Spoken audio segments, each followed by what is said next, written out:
The people, inherently and historically, opposed to secret societies, to secret oaths, and to secret proceedings. We decided long ago that the dangers of excessive and unwarranted concealment of pertinent facts far outweighed the dangers which are cited to justify it. The siege of planet Earth continues to accelerate. How much time do we have if the current course of planetary omnicide is not completely altered? This is the pressing question that continues. This is Dane Wigington with GeoEngineeringWatch.org Radio, the weekly edition of the Global Alert News Hour. This show is for April 1st, 2017. This commercial-free news hour, as always, brought to you with no advertisement, paid for by GeoEngineeringWatch.org. There's far too much news to even begin to cover. We try to hit the most critical points, but there is so much to cover, not enough time to do it. We'll do our best. This show is broadcast throughout Northern California on 1670 AM, 104.9 FM, and 105.7 FM. The Global Alert News Hour is also aired on the East Coast by the PRN Radio Network, Saturdays, 2 p.m. Eastern Time. Many other networks picking up this show also, thankfully, helping us to get the word out on the most critical issues of all. Recordings of this show can be found at GeoEngineeringWatch.org on the top stories, recent, and radio sections, and at the KQMS archives. Reiterating the weekly announcement of informational DVDs for free at Orchard Nutrition. If you're in the Redding area of Shasta County, go by into the vitamin section of Orchard Nutrition, ask the extremely helpful and knowledgeable staff there about the free information, and please put it to work. We're doing our best to supply this information with the limited resources that we have. Please put it to work. Share it with others. Make copies. Information on vaccination, silent epidemic, powerful vaccination film by Gary Null, which also contains climate engineering disseminations on it. There's also a separate DVD about climate engineering. This is an issue that all of us must face soon, and more on that later in the show. But free information at Orchard, please share it, pass it on, make copies. Continuing with the vaccination issue, because this is something that's being forced upon us to forcefully inject us, our children, without our consent, without full disclosure on the dangers of vaccinations. Find out more. If you haven't learned about what you don't know in regard to the critical vaccination issue, find out what you don't know. There's another screening April 8th at the Redding Library, free public screening. And we'll have free information there for this screening as well. The title of this film is called Vaccination Nation. Another hard-hitting documentary exposing what our government and official sources and the medical industrial complex is not telling us about vaccinations. From your own home computer, you can spend $3 and I believe it's 99 cents. I double-checked that recently. $3.99 to watch Vaxxed, an incredibly good, powerful documentary about what the CDC is not telling us on vaccinations. We have CDC whistleblowers with thousands of documents trying to present them before Congress, and Congress won't let them. This is the health of your children we're talking about, our own health, that is being irreparably damaged with autism rates that have gone up some 30 to 40,000%. Do we think something's wrong yet? Time to investigate. I want to announce also Earth Day, April 22nd, in Redding. There'll be a GeoEngineeringWatch.org booth all day at the Earth Day event in Redding. I'll be there all day. We'll have free materials there all day. Of all the issues that we've faced that are decimating our planet's life support systems, the single greatest assault of all, and this is saying a lot because the human race has been horribly poor stewards of our planet. I don't know how else to say it, but of all those assaults, climate engineering is the most damaging and decimating of all. How many people who claim to care about the environment are actually addressing this issue? Very hypocritical. If this issue is not top of the list, something's wrong. If someone claims to care about the environment and this issue is not at the top of their list, something's wrong. Come get free materials at Earth Day, April 22nd in Redding. Find out what you don't know. I'll be there to answer any and all questions as well. Before covering current critical headlines, many of which directly involve and implicate the Trump administration, I want to say the following, and I hope I'm heard. Is the criminal mainstream media launching consistent and constant distractionary attacks against the Trump administration? Yes. Is the same criminal corporate media completely ignoring the endless list of crimes committed by the Obama, Clinton, and Bush administrations? Yes. The corporate media is behaving exactly as we should expect incurably corrupt organizations to behave. In the end, is Mr. Trump really in charge of the decisions being made? Decisions that deserve to be exposed and called what they are: criminal. Were the Obamas or the Clintons or the Bushes really in charge during their administrations? To believe any such notion is to believe in a lie. U.S. presidents have long since been little more than puppets that dangle on the end of strings. Puppets that are manipulated by the shadow government that dictates what really happens and what is really decided. The power structure is petrified by the flow of news and information from any and all independent sources. The power structure and their mainstream media minions of propaganda and disinformation are both so afraid of alternate sources of news that are not under their control that they are doing everything they can to label all other sources of information that they do not control as fake news. How many Americans are still more than happy to buy into the lies of official mainstream media? All of the lies. From the mainstream media official propaganda to the bogus labeling of all independent sources of information as, quote, fake news. So who's the primary source of the so-called fake news that's spoon-fed to the masses by those in power? Such a question is hardly worth even answering at this point. One has to be completely asleep at the wheel if they do not see through the smoke and mirrors of the mainstream media weapon of mass distraction, propaganda, and disinformation. CNN, Fox, MSNBC, NPR, etc. All are just different spokes in the wheel of the power structure-controlled disinformation machine.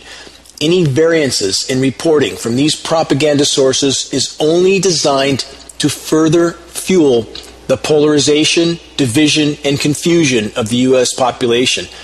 How many lies have been forced down our throats by the honorless criminals who serve mainstream media and the power structure that controls it?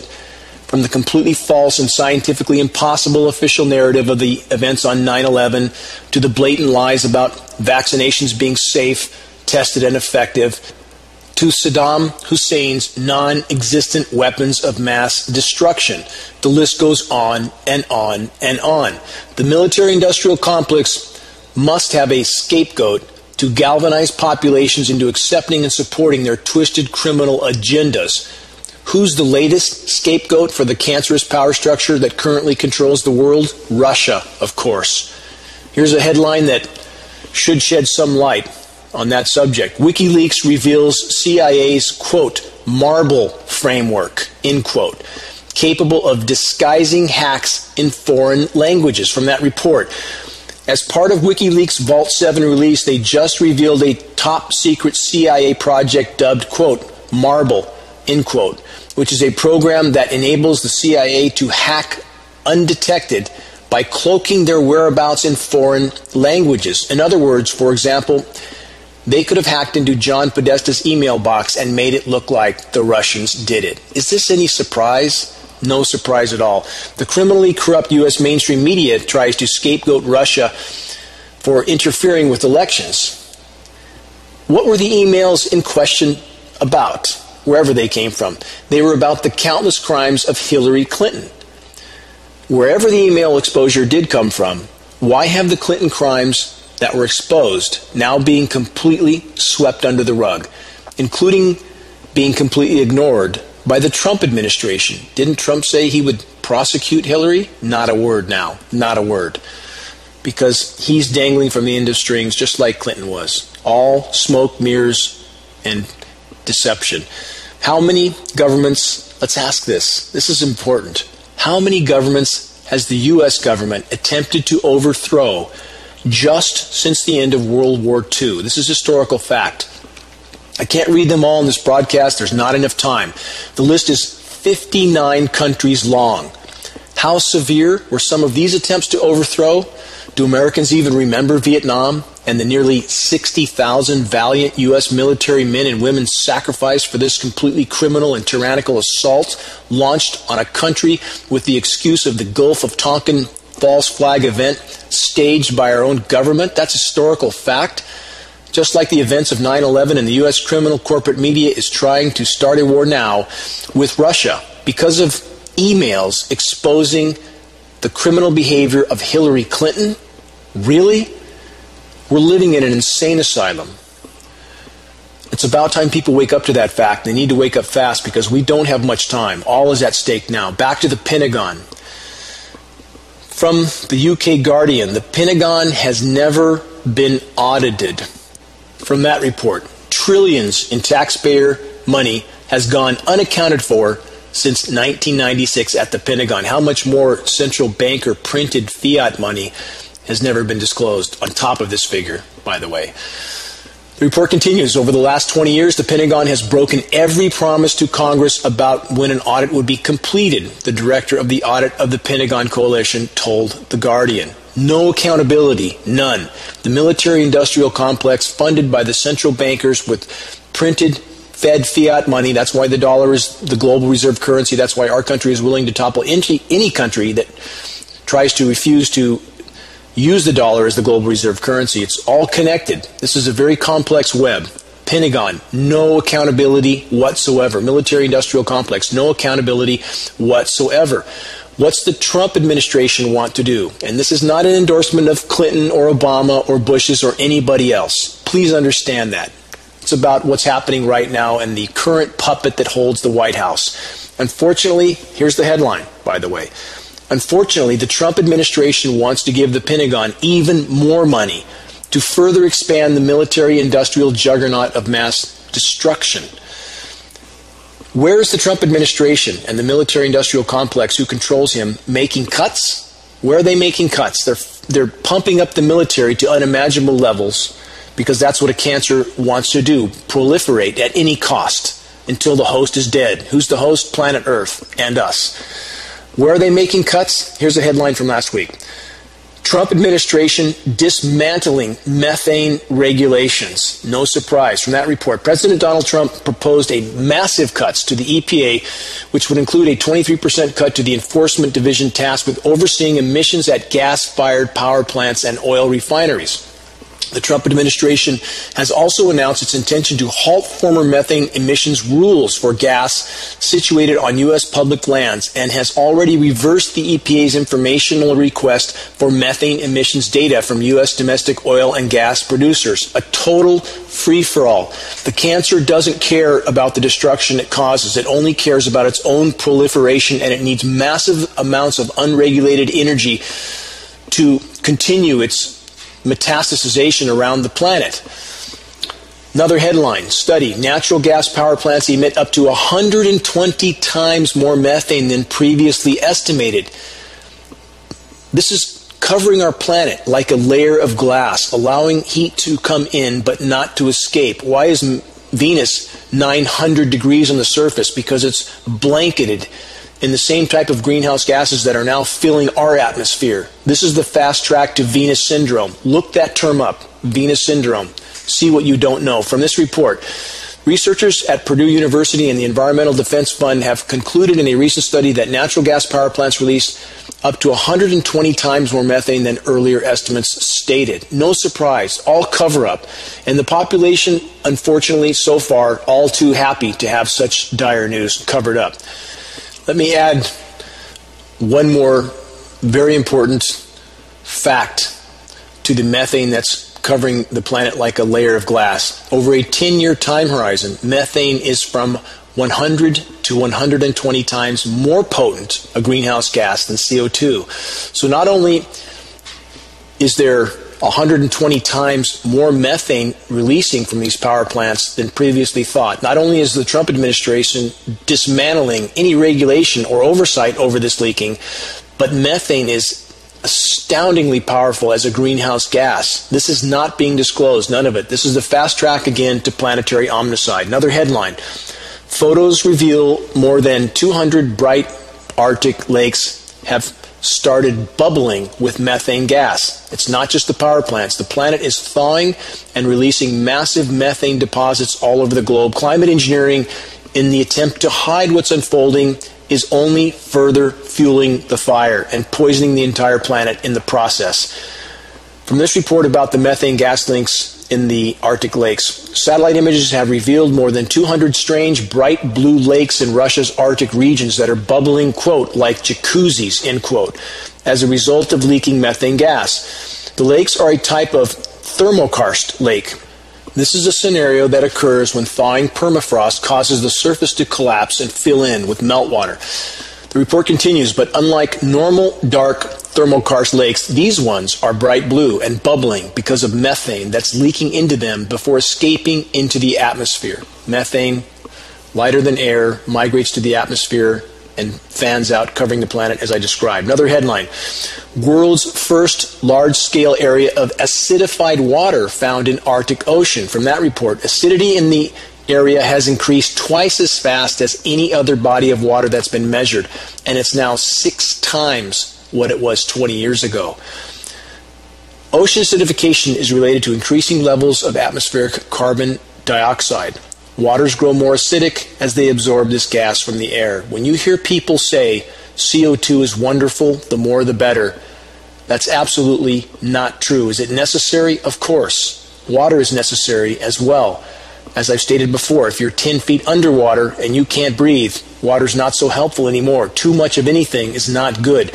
The oceans are acidifying radically. It's killing marine life, amongst many other things that are also killing marine life. It's a problem. People need to understand what they're talking about when they put up a headline or they grab onto some sort of disinformation without really understanding what it means or the ramifications. That's not helping our cause. Understand the complexity of the climate, the biosphere, and all the elements that affect it. Here's a headline from last week that was covered by many frontline sources along the same lines that I'm speaking about now. All forms of ocean life dying in stunning numbers across the Pacific. It's not just the Pacific, by the way, it's all over the globe. And there are many causes. Too many people grab onto this or that, thinking it's one cause. The dichotomous thinking, is Fukushima a huge part of the problem? Yes. Are the warming oceans an even bigger part of the problem? Yes. Seabed gassing of the materials I've just mentioned, the elements I've just mentioned, methane, hydrogen sulfide typically gases out with methane. This deoxygenates vast areas of the ocean and causes hypoxic or anoxic zones, no or low oxygen zones, kills everything in those zones. We also have climate engineering, of course, shredding the ozone layer, massive UV radiation slaughtering plankton, eliminating the food chain, also causing mass die-off. So many factors. Understand the complexity. Don't try to simplify it and put such cataclysmic events in one box for a cause. Another headline, from Canada to Siberia, permafrost thaw produces craters, sinking lands, and 7,000 methane pockets waiting to blow. I've covered this in previous shows. I've covered it in posts. The planet is thawing. Former methane gas deposits, formerly frozen, are thawing and releasing into the atmosphere. This is a planetary catastrophe unfolding right now. Many causes helping to push this scenario. Climate engineering, also primary cause. Short-term toxic cooldowns at the cost of a worsened overall planetary warming. How hot is it going to get if we stay on this current course? Again, we're heading toward Venus syndrome, something that's another subject. I don't want to go into that here. I don't have enough time to cover the stories I already am trying to cover in this program. But look up Venus syndrome. Now, here's a headline that relates to something that we were told would not happen. We were told this last year when the El Nino was breaking temperature records, that we would have some reprieve, but not the case. Here's a headline, El Nino odds to return by late summer or fall, increasing from that headline. Since 1870, we haven't seen a second strong El Nino in such quick succession. So if 2017 turned out to be one, it would be unprecedented. This is a report from New Zealand's National Institute of Water and Atmospheric Research. Unprecedented because the massive amount of heat that's building up in the oceans that I've tried to bring to light again and again and again. We're heading toward Canfield Ocean. a superheated, stratified, oxygenless, lifeless ocean. If the oceans die, we die. The power structure, the climate engineers, and the military-industrial complex are trying to hide what's unfolding from the population, and in doing so, they are ensuring that planetary omnicide will occur. They are not allowing the planet to respond to the damage done. They are contaminating the entire surface of the planet and every breath we take in the process. Our greatest nemesis as a species at this moment, and there are many challenges we face, but our greatest nemesis is climate engineering. All those involved with climate engineering, whether actively or passively, are contributing to planetary omnicide.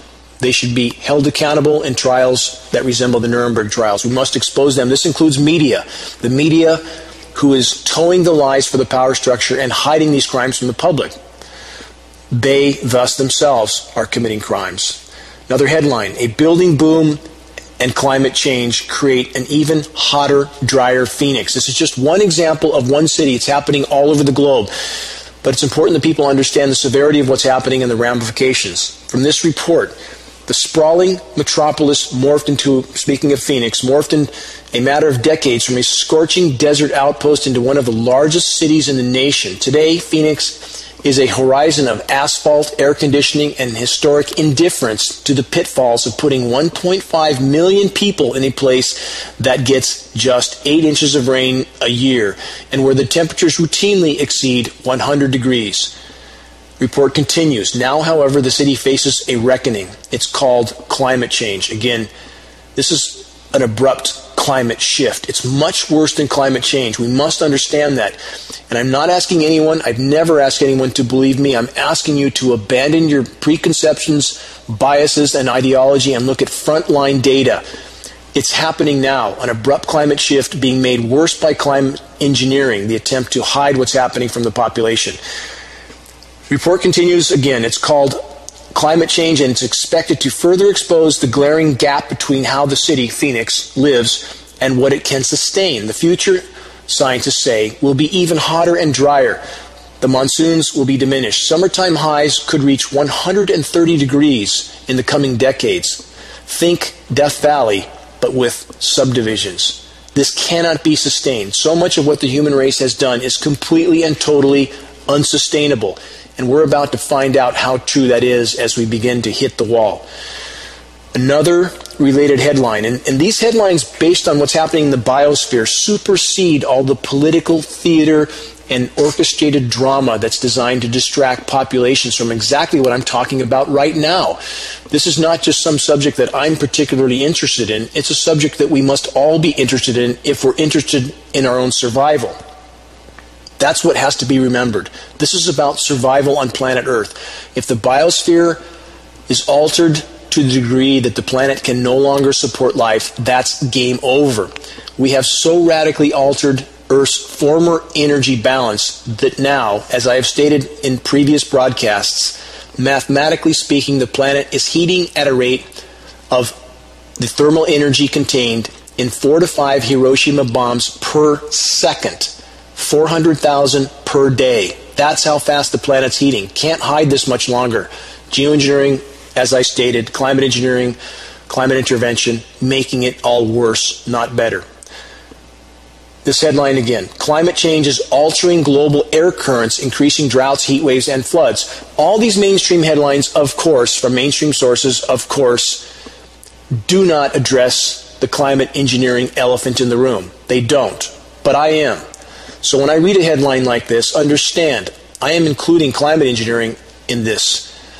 I'm trying to point out that climate engineering is the single greatest climate disrupting factor of all, but by no means the only factor, and too many people do not correctly comprehend what I'm trying to say. I am not saying, and I've never said, that climate engineering is the primary causal factor. It's the single greatest disrupting factor in the climate right now, but anthropogenic activity has decimated the planet, and those who try to claim that climate engineering is the reason for what's happening to the climate, how can you ignore all the other sources of damage to the planet? Do you think that the climate knows the difference between a particle emitted by a smokestack or the back of a jet? How can that be true?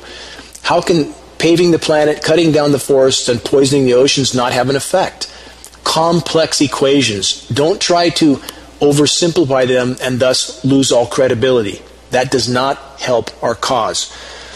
From this current headline, which I just read, one final statement. Massive loops in the Arctic jet stream that have a major impact on our weather show a clear fingerprint of human activity. Well, that part's true.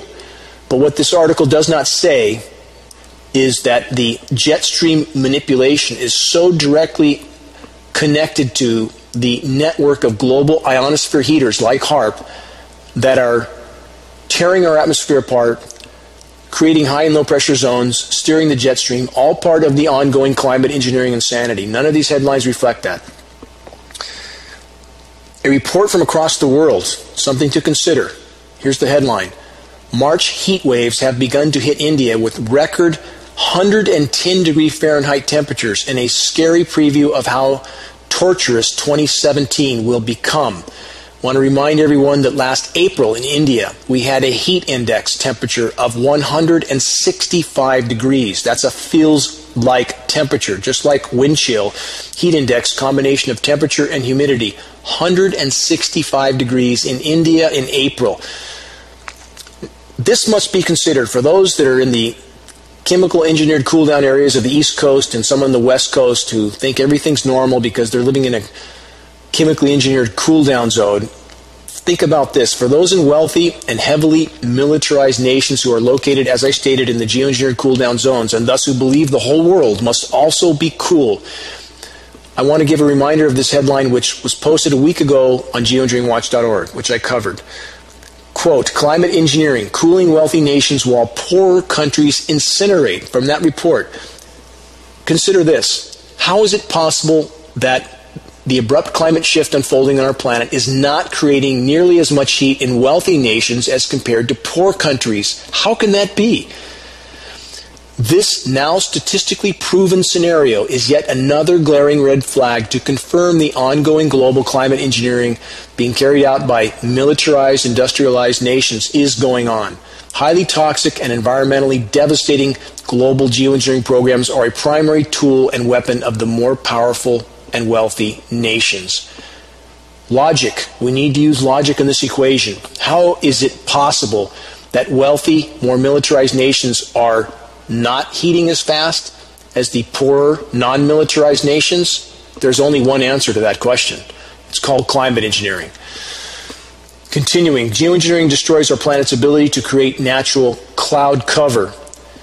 This is a spiral into total planetary omnicide. The more they spray, the more they feel they have to spray. The more climate engineering destroys our protective layers of the atmosphere, the ozone layer and other layers, the more intense UV radiation we get, killing plankton. Plankton helps to produce a marine layer, which helps to cool the ocean, but now the plankton are dead, dying. 60% decline in global plankton, no us, no life on Earth. All of this is spiraling toward a very immediate near-term planetary extinction. And so many roads lead back to the climate engineering insanity. And it's up to all of us to expose this. And I know so many people who know this is going on, and yet to try to keep themselves out of facing this issue, they simply hide from it. People who should be speaking out, and those people know who they are, and I hope that they find their courage and begin to speak out, because we don't have much time. If you're one of the many who are still trying to convince themselves that the blatant atmospheric climate engineering, jet aircraft spraying in our skies is only condensation, time to wake up. Another headline from the Washington Post. Trump halts federal action on climate change. That's what climate engineering is about as well, to make the public think nothing is wrong. That's why the richer countries are cooler than the poorer countries. Keep the populations that could do something to make a difference pacified. That's what it's about. From this report, with the stroke of a pen, President Donald Trump has signaled that our national security agencies no longer need to consider the impacts of climate change, or rising sea levels, or extreme heat, or dramatic flooding, or more intense wildfires, or extended drought and more severe weather. They don't need to consider these things as a security challenge to the nation any longer. This is in spite of the fact that top U.S. military leaders have stated again and again and again the disintegrating climate is the greatest U.S. national security challenge of all. Are we to think that they wouldn't be involved in climate engineering, knowing that they said that? That's a very naive notion.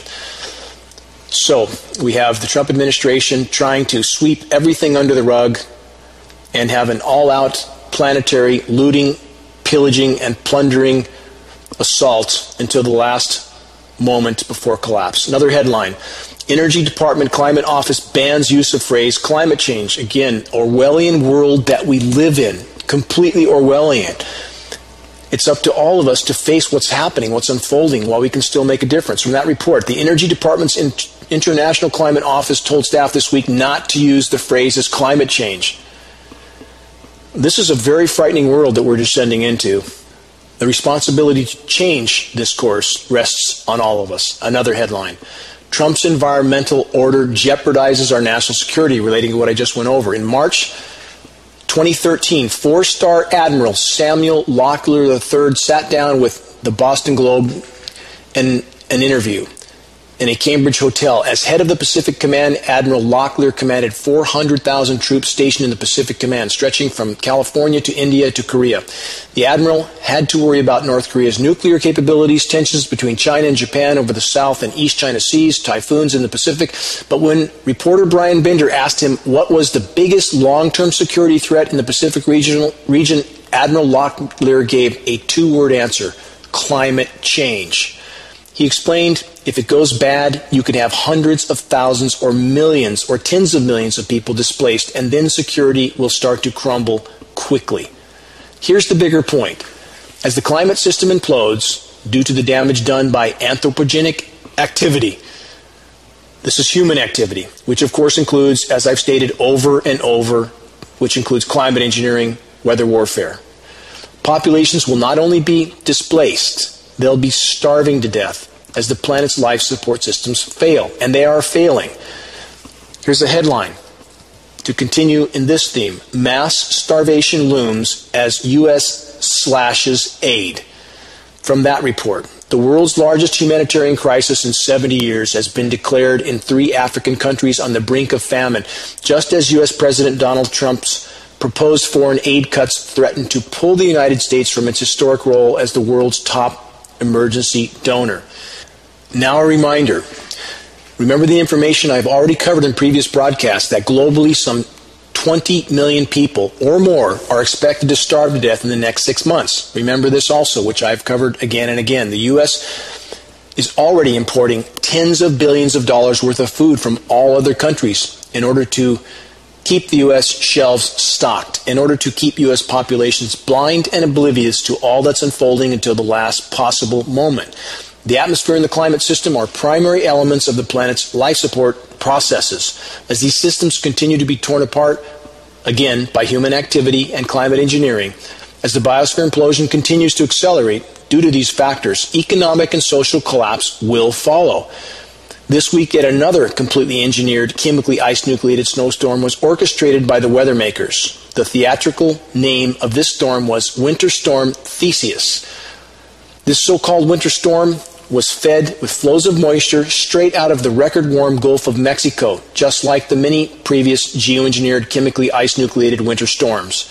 Such an engineered event creates the headlines that the power structure and the weather makers desire, creates the illusion of cold on a planet that is incinerating.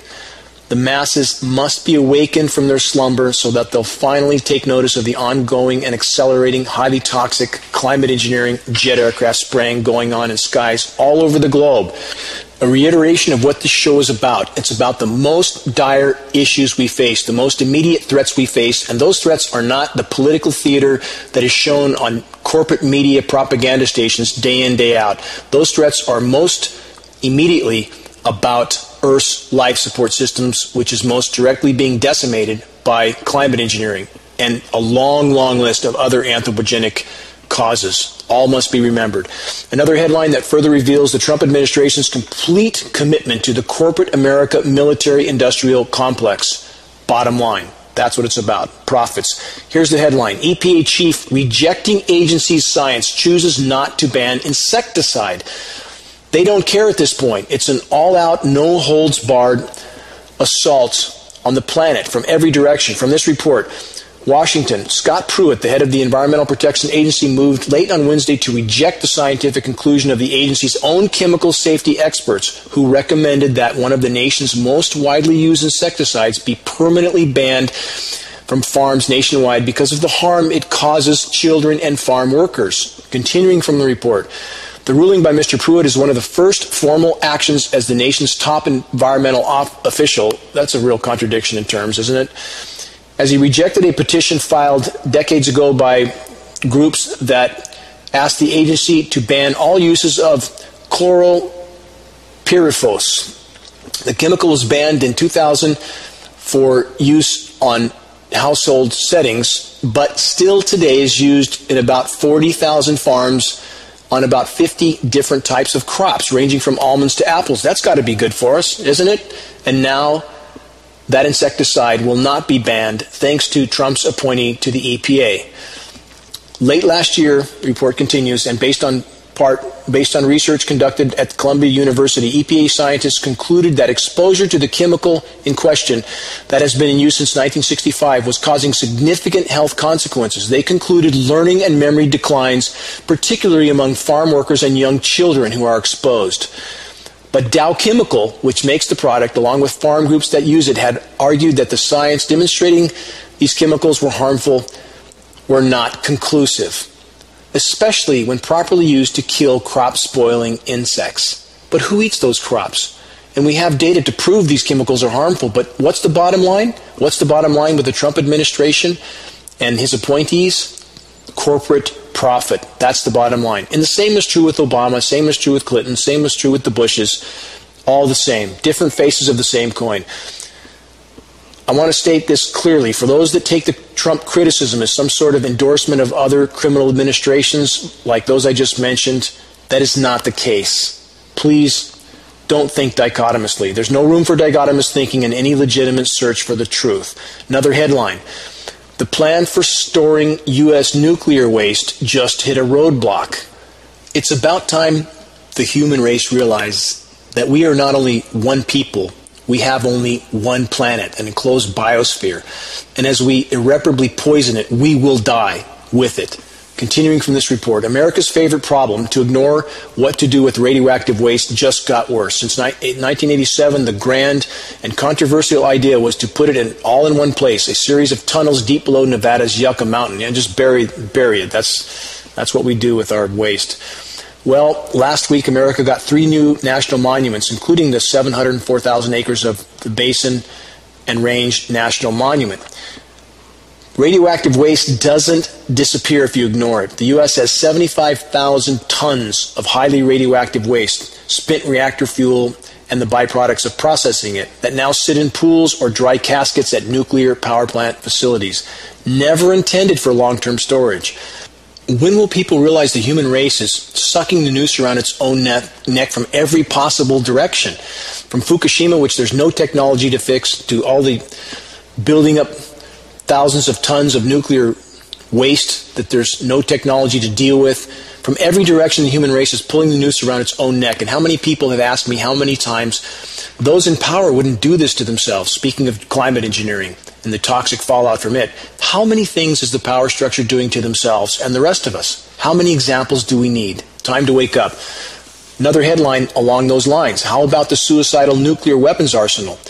Here's some breaking information from the ACA, the Arms Control Association. From that report, the United States maintains an arsenal of about 1,750 strategic nuclear warheads deployed on intercontinental ballistic missiles, ICBMs, submarine-launched ballistic missiles, SLBMs, and the strategic bombers, and some 180 tactical nuclear weapons at bomber bases in 5 European countries, again the U.S., all over the globe. The Department of Defense and Energy requested approximately $23 billion in fiscal year 2015 to maintain and upgrade these systems and their supporting infrastructure. According to the Nonpartisan Congressional Budget Office, estimates that nuclear forces will cost $348 billion between 2015 and 2024. 3 independent estimates put the expected total cost over the next 3 decades at as much as $1 trillion. Spending all our resources to further fortify a massive network of weapons of mass destruction, nuclear weapons, which will end all life on Earth. Power structure all behind this, and the population, by their complacency, supporting it. This is all leading to the same place, planetary omnicide. And when they speak of something happening in 30 years, no need to worry about that figure, because in the current course, mathematically speaking, none of us will be here in that time frame if the current course is not completely altered. If you're still asleep at the wheel, if you're still complacent, if you're still putting off taking any action or making your voice heard because you're afraid of the resistance it will cause with those around you or the unpopularity it will cause, face those issues. Make your voice heard while it still matters. Another headline. It's a cover-up, not a cleanup. Nuclear waste smolders in sites across the U.S. More of the same. Hanford, Oak Ridge, Los Alamos, Westlake, and about 103 other dump site facilities. We're turning our planet into a toxic waste dump. How long can we live in such a planet? Another headline, Westinghouse files for bankruptcy in a blow to nuclear power industry. What about the companies behind these nuclear power plants? Are they going to stick around and make sure it's all cleaned up? No chance, because they know there was never any way to clean it up. So now they're just going bankrupt. From that report, Westinghouse, one of the most storied names in the nuclear energy business, filed for bankruptcy Wednesday, dealing a blow to the future of the nuclear power industry and leaving questions about the fate of all the reactors currently existing and under construction. Just walk away from the problem. That's what they do. Does anybody remember the Bhopal disaster and the 25,000 people it killed and the U.S. chemical company that walked away from that disaster? Most Americans don't even know about it. How do those in power hide the nuclear contamination nightmare? They just pretend it isn't so. And along those lines, again, here's a stunning example. Tokyo 2020 pre-games training camps online guide. Here's from that guide. Although the Great East Japan earthquake and the accident at the Tokyo electric power plant, Fukushima Daiichi Station, greatly affected Fukushima Prefecture, currently air radiation levels in the prefecture show no significant difference from the rest of the prefectures in Japan. Now, this is their excuse, because the radiation is just as high in the rest of Japan as it is in Fukushima, that somehow Fukushima now is the destination for U.S. Olympians or global Olympians training for the U.S. Olympics to be held in Tokyo in a nuclear disaster zone. And so Americans or many other people around the globe think, well, that must be okay, because they would tell us if it wasn't, correct? If that's your line of thought, you are completely asleep at the wheel. So now they're going to make an Olympics training camp out of the Fukushima prefecture. Another example of human insanity. How bad is the Fukushima disaster? Really? Another headline. Fukushima update. 50,000 trillion becquerels of radiation leaked already. 300 tons of radioactive water leaking daily into the Pacific, and no known technology to fix it. That's where we're headed. We have about 403 more nuclear plants around the globe that are going to be in this category if we don't change course soon, because geoengineering is destroying the atmosphere. We're more susceptible to CMEs, coronal mass ejections. That can shut down grids, shut down grid power. You shut down cooling for the power plants. Now you have hundreds of Fukushimas. And industrialized civilization cannot keep those grids going forever to keep those plants cooled. One can only rationally conclude that the whole nuclear industry was a recipe for certain suicide from the beginning, was it not? And for all those who would likely decide they've had enough of this type of news program, of the what they would call doom and gloom, I would remind you of this. According to psychoanalysis, the hallmark of a healthy mind, as I've repeated so many times on the show, and I would invite anyone to investigate, and logic would tell us as well, the hallmark of a healthy mind is an unyielding willingness to face the truth no matter how dire. And the unwillingness to face the truth is why we're in this situation. And we can't change it unless we all choose to fully face the truth. So if all the issues I mentioned earlier were not bad enough already, it seems those in power are going to try to radically ramp up the radio frequency microwave bombardment on all of us and the entire web of life. An updated headline here on the coming 5G assault, which I've spoke about on previous broadcasts. 5G cellular technology will blanket planet end all life with ultra-high microwave frequencies. That can't be good, can it? We have scientific study to prove how harmful this is, and yet it's being done anyway. And back to those who would say constantly, as a means of maintaining their denial, those in power would never do this to themselves. Yet example after example after example is right in front of our faces of what they're doing to themselves and the rest of us. From this report, the 5G revolution is rushing toward us, and it will bring a whole new era of harm from ultra-high microwave frequency radiation. And those who raise their voices against the danger to our health and to our human rights to safety have been the subject of harassment, intimidation, and attempts to silence them. And that's what this administration is also about, is it not? And former administrations, all criminal, but this one is really bringing things to a new level. And Trump is just the puppet at the end of the strings. It's those behind the curtain that are bringing it to a new level. Thankfully, some are finding the courage and fortitude to draw a line in the sand. Here's a headline. 17 Ohio cities file lawsuit to stop 5G cell towers everywhere. And there are, in all likelihood, much more nefarious agendas being carried out than even what we know in regard to the 5G cell towers. The end game is being played out, and we're a part of it. And it's up to us to expose it and stop it before there is nothing left to salvage of our once thriving miracle planet. The headline I'm about to read is extremely important as it highlights the level of insanity of those behind the curtain, the shadow government. It reveals just how far off the rails the train is at this point. The headline is this: coal ash. This is coal fly ash. Quote, why in the world would we be importing it? This is from the Seattle Times. To give some background on this study, previously peer-reviewed study that's been rescinded by those in power, by a nuclear physicist named Marvin Herndon. I know Marvin, and I salute his work in this area. His testing of precipitation samples that showed the same chemical signature as coal fly ash, precipitation samples below heavily sprayed geoengineered skies.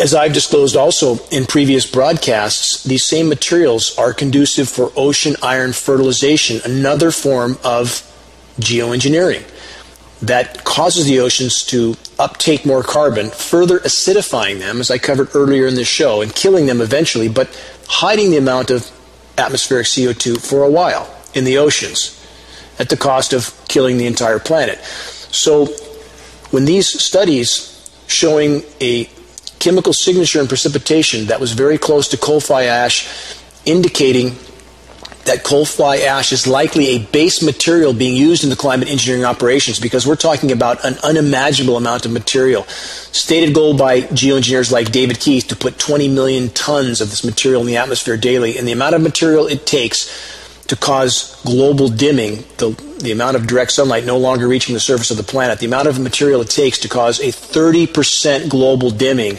is unimaginable.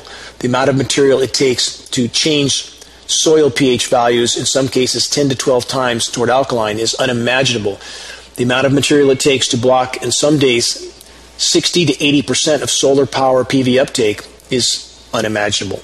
We're talking about huge amounts of material. And why would they use coal fly ash? Again, because it gives, one, plausible deniability. They can just simply blame all this contamination on coal-fired power plants, which are bad, no question, but the amount of particulate matter in the atmosphere far exceeds anything that would be mathematically admitted from these plants. It has to be coming from another source, and that source is climate engineering. So it gives them plausible deniability, and the elements are conducive to other forms of geoengineering like ocean iron fertilization. So why would the U.S. be importing this toxic contamination from other countries? We have to ask ourselves, don't we? So we can blame it on China, perhaps. We can blame all the pollution, all the atmospheric particulate fallout on some other source. Scapegoating, again, as I mentioned earlier in this show. From this report, with the headline, Coal Ash, Why in the World Would we be Importing It? Shipping containers full of coal ash from China, Poland, and India have come into the U.S. through the Port of Virginia and other ports, as foreign companies find a market for the same industrial waste that American utilities are struggling to dispose of. Quote, "We have millions of tons of this sitting along our riverbanks," said Travis Blankenship, former government affairs manager for the Virginia League of Conservative Voters. "Why in the world would we be importing it from other states and countries?" Because that chemical signature, if some of this is mixed in, can give some sort of plausible deniability for the true source of this contamination being sprayed into skies all over the globe as a base material. Again, there's likely many processing additives going into this material as it's then utilized and dispersed in our skies. But ask yourself, why would our government be importing toxic coal fly ash from other countries? Final headline to consider: is it too late to save Earth? Some scientists say catastrophic warming within decades. Another lie. Catastrophic warming is here now. And the job of the academic community is to not make that threat seem so immediate to the population, to keep the population pacified until the last possible moment while the noose is pulled around all our necks, while the walls close in, and the power structure, those at the very top, dig into their underground bunkers called DUMBs. Deep underground military bases. Look it up. Don't believe me. I'll finish with this. From the Green Party to the Tea Party, the majority of populations are still completely missing the point. The planet's life support systems are disintegrating due to human activities, with the climate intervention assault being at the top of the list. If we do not collectively focus on the most pressing issues, starting with exposing and halting the ongoing climate engineering assault, which is contaminating every breath we take, along with destroying our protective atmosphere and poisoning the entire planet in the process. If we do not deal with this very soon, nothing else will matter. That's simple. The official denial of the blatant ongoing climate engineering insanity is truly astounding. Vast percentages of academia fit into one of two categories. I'm talking about climate scientists, university professionals, government scientists. There's a long list. But they fit into one of two categories. They're either criminally incompetent of the profession, which official agencies have accredited them as being experts in, or they're lying, saying whatever they're told to say in order to protect their paychecks and pensions, and thus hide the ongoing climate engineering atrocities that are so incredibly visible to anyone who has their sense of reason turned on and who's willing to do any objective investigation at all. And hiding in your cabin on the Titanic will not save you. I've used that example over and over. I want people to think about that, consider that. If you think hiding from these issues will somehow exempt you from the consequences of what's unfolding, you're mistaken. You're very sadly mistaken. If we have any chance to alter the destination to which we are all headed, we must collectively stand up and make our voices heard. The selective reality being practiced by so many must end if we're to have any chance of changing course, as I've stated, and salvaging what's yet left of our planet's life support systems. What will our priorities be? Will enough of us choose to re-examine the world and our current reality through a clear lens? Or will program denial persist until the bitter end? What part will each of us choose to play in this unfolding scenario of planetary destruction? Will we choose to go silently into the night, or will we choose to be a part of the cure? Will enough of us choose to make our voices heard and to help sound the alarm, to effectively and efficiently wake the sleeping masses? The Stoic philosopher Epictetus stated this, that we should watch over ourselves as we would an enemy waiting in ambush. This timeless proverb points out that our own complacency can seal our collective fate if we allow that to be. We must all ask ourselves, what part may we yet play, might each of us yet play, in the critical fight for the greater good, if we simply choose to do so? That choice rests with each of us. Until next week, this is Dane Wigington with GeoEngineeringWatch.org.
This is Ozzy Skateboard.